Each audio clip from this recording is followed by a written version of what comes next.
Hi all, അസ്സലാമു അലൈക്കും, നമസ്കാരം. അപ്പോൾ ഞാനിന്ന് ഒരു ഫിഷ് റെസിപ്പി ആയിട്ടാണ് വന്നിട്ടുള്ളത്. റെസ്റ്റോറൻറ്റിലൊക്കെ പൊറോട്ടയിലേക്കൊക്കെ നമുക്ക് കിട്ടുന്ന ഒരു ഫിഷ് റോസ്റ്റ് ഉണ്ടല്ലോ, അതിൻ്റെ റെസിപ്പി ആയിട്ടാണ് വന്നിട്ടുള്ളത്. അപ്പോൾ നമുക്ക് നോക്കാം എങ്ങനെയാണ് ചെയ്യുന്നതെന്ന്. ഇതായിട്ട് ഞാൻ 3 ഫിഷ് എടുത്തിട്ടുണ്ട് കേട്ടോ. ഈ ഫിഷിൻ്റെ പേരെന്താണെന്ന് ചോദിച്ചാൽ കറക്റ്റ് എനിക്കറിയില്ല. ഇവിടെ ബയലെന്നാണ് പറയാറുള്ളത്.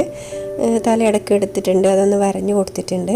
ഇതിലേക്ക് നമുക്ക് ഒരു 1/4 ടീസ്പൂൺ മഞ്ഞൾപ്പൊടിയും 1 ടീസ്പൂൺ മുളക് പൊടിയും കുറച്ച് ഉപ്പും കൂടി ചേർത്തിട്ട് ഒന്ന് മാരിനേറ്റ് ചെയ്യാം. പിന്നെ ഞാൻ ഒരു 2 കുടംപുളി വെള്ളത്തിലിട്ട് വെച്ചിട്ടുണ്ടായിരുന്നു. അതിൽ നിന്ന് കുറച്ച് വെള്ളം എടുത്തിട്ട് ഇതൊന്ന് മിക്സ് ചെയ്യാം. അതിൻ്റെ ആ പുളിയൊക്കെ ഒന്ന് കിട്ടിക്കോട്ടെ എന്ന് വിചാരിച്ചിട്ടാണ്, നിർബന്ധമൊന്നുമില്ല. അപ്പോൾ അതൊന്ന് മിക്സ് ചെയ്തിട്ട് നന്നായിട്ടൊന്ന് മാരിനേറ്റ് ചെയ്യാം. മാരിനേറ്റ് ചെയ്തിട്ട് ഒരു 10-15 മിനിറ്റ് വെക്കാം, നേരം ഉണ്ടെങ്കിൽ വെക്കുക. അപ്പോൾ ഞാനതിന് നേരമില്ലാത്തതുകൊണ്ട് ഇപ്പോൾ തന്നെ ഫ്രൈ ചെയ്തെടുക്കാൻ പോവാണ്. അപ്പോൾ നന്നായിട്ട് തേച്ച് കൊടുത്തിട്ടുണ്ട്. അപ്പോൾ നമുക്കിനി ഫ്രൈ ചെയ്യാം. അതിനായിട്ട് ഞാൻ വെളിച്ചെണ്ണ കേട്ടോ എടുത്തിട്ടുള്ളത്. വെളിച്ചെണ്ണ തന്നെ എടുക്കാൻ ശ്രദ്ധിക്കുക. അപ്പോൾ ഞാൻ വെളിച്ചെണ്ണ വെച്ച് കൊടുത്തിട്ടുണ്ട്. ഞാൻ ഫിഷ് ഫ്രൈ ചെയ്തെടുക്കാം. അപ്പോൾ എനിക്ക് തല എടുക്കാൻ താല്പര്യമില്ല എന്നുണ്ടെങ്കിൽ തല ഒഴിവാക്കാം കേട്ടോ. നമുക്ക് ഇത് മറിച്ചിട്ട് കൊടുക്കാം. പതുക്കെ മറിച്ചിട്ടുണ്ട് കേട്ടോ.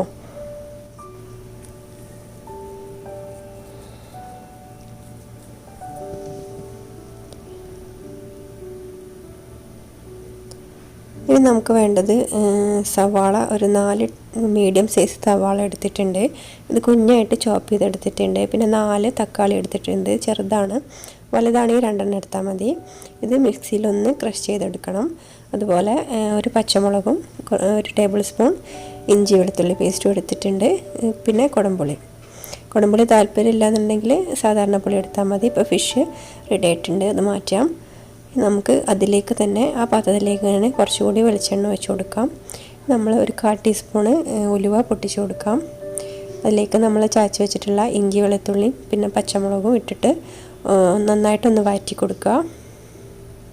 അതിൻ്റെ ആ പച്ചക്കുത്തൊക്കെ ഒന്ന് മാറി നല്ലൊരു സ്മെല്ല് വരുമല്ലോ, അതുവരെ വഴറ്റി കൊടുക്കുക.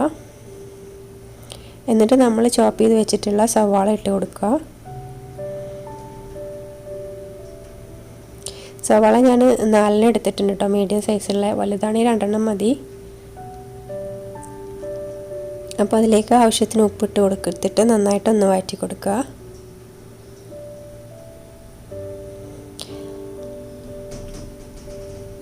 ഇനി നമ്മളിതിലേക്ക് മസാല പറയാം. അതിലേക്ക് ഞാനൊരു 1/4 ടീസ്പൂൺ മഞ്ഞൾപ്പൊടി, 2 table spoon Kashmiri chilli powder, 1 table spoon മല്ലിപ്പൊടിയും കൂടി എടുത്തിട്ടുണ്ട്. പിന്നെ എരിവ് നല്ലോണം വേണമെന്നുള്ളവർക്ക് സാധാരണ മുളക് പൊടിയോ ചേർക്കാം കേട്ടോ. ഇത് കുറച്ച് വെള്ളം ഒഴിച്ചിട്ട് ഒന്ന് പേസ്റ്റാക്കി എടുക്കാം. ഇങ്ങനെ ആകുമ്പോൾ നമ്മൾ എണ്ണയിലേക്ക് ഈ മസാല ഇടുമ്പോൾ പെട്ടെന്ന് കരിഞ്ഞു പോവില്ല.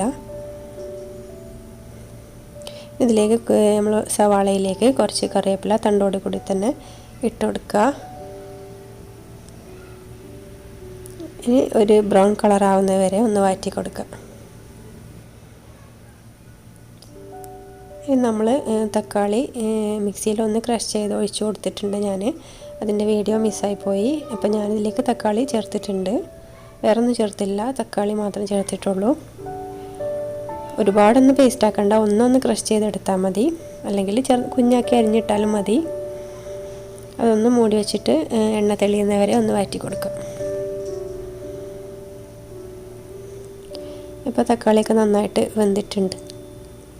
നമ്മൾ നേരത്തെ പേസ്റ്റാക്കി വെച്ച മസാല ചേർത്ത് കൊടുക്കാം, ഫുള്ളായിട്ട് ചേർത്ത് കൊടുക്കുക. പിന്നെ ഞാൻ പറഞ്ഞല്ലോ, എരിവൊക്കെ ഇഷ്ടത്തിനനുസരിച്ച് കൂട്ടുകോർക്കൊക്കെ ചെയ്യാം കേട്ടോ. ഇനി ആ മസാലയുടെ പച്ചക്കുത്തൊക്കെ മാറുന്നവരെ ഒന്ന് വഴറ്റി കൊടുക്കുക.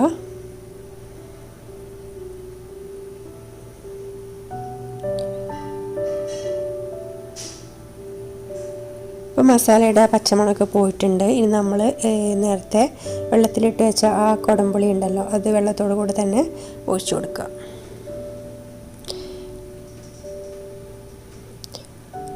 അതിൻ്റെ പുളിയൊക്കെ ഒന്ന് ഇറങ്ങാൻ വേണ്ടിയിട്ട് ഒന്ന് മൂടി വെച്ച് വേവിക്കുക.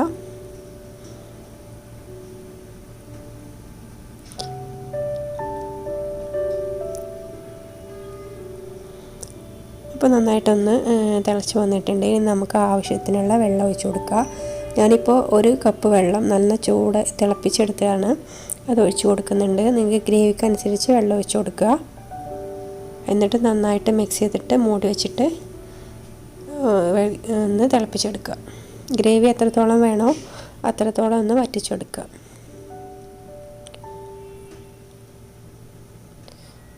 അപ്പോൾ ഗ്രേവി ഏകദേശം വറ്റി വരുന്നിട്ടുണ്ട്. ഈ സമയത്ത് ഉപ്പൊക്കെ ഒന്ന് നോക്കാം കേട്ടോ. നമ്മൾ ഫിഷ് ഇട്ട് കൊടുക്കുക.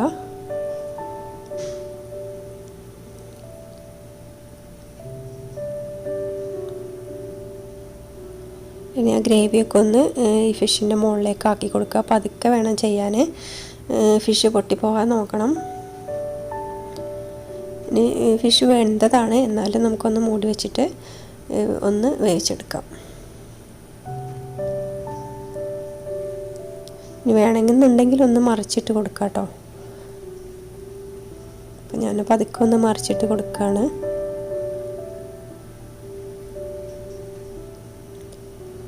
അപ്പോൾ നമ്മൾ ഫുള്ളായിട്ട് എടുത്ത ഫിഷല്ല, അപ്പോൾ എല്ലായിടത്തും ഒന്ന് അതിൻ്റെ ഫ്ലേവറൊക്കെ ഒന്ന് എത്തിക്കോട്ടെ എന്ന് വെച്ചിട്ടാണ് മറിച്ചിട്ട് കൊടുത്തത്. നമ്മളിതിലേക്ക് വറവിടാം. ഞാനിപ്പോൾ കടുകാണ് എടുക്കുന്നത്. നിങ്ങൾക്ക് ചെറിയ ഉള്ളിയാണ് താല്പര്യം വെച്ചാൽ അതെടുത്താൽ മതി. അതിലേക്ക് കുറച്ച് കറിവേപ്പില കൂടി ഇട്ടിട്ട് ഒന്ന് എടുക്കുക. നമുക്ക് ഇതിലേക്ക് ഒഴിച്ചു കൊടുക്കാം. ജസ്റ്റ് ഒന്ന് മൂടി വെക്കുക.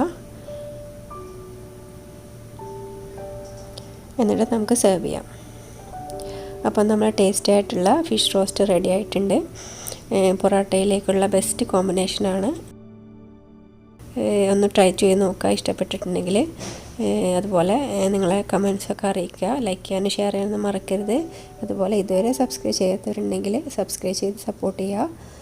ഇൻഷാ അല്ലാഹ് പുതിയൊരു വീഡിയോ ആയിട്ട് ഇനിയും കാണാം. അതുവരേക്കും അസ്സലാമു അലൈക്കും. Thank you for watching.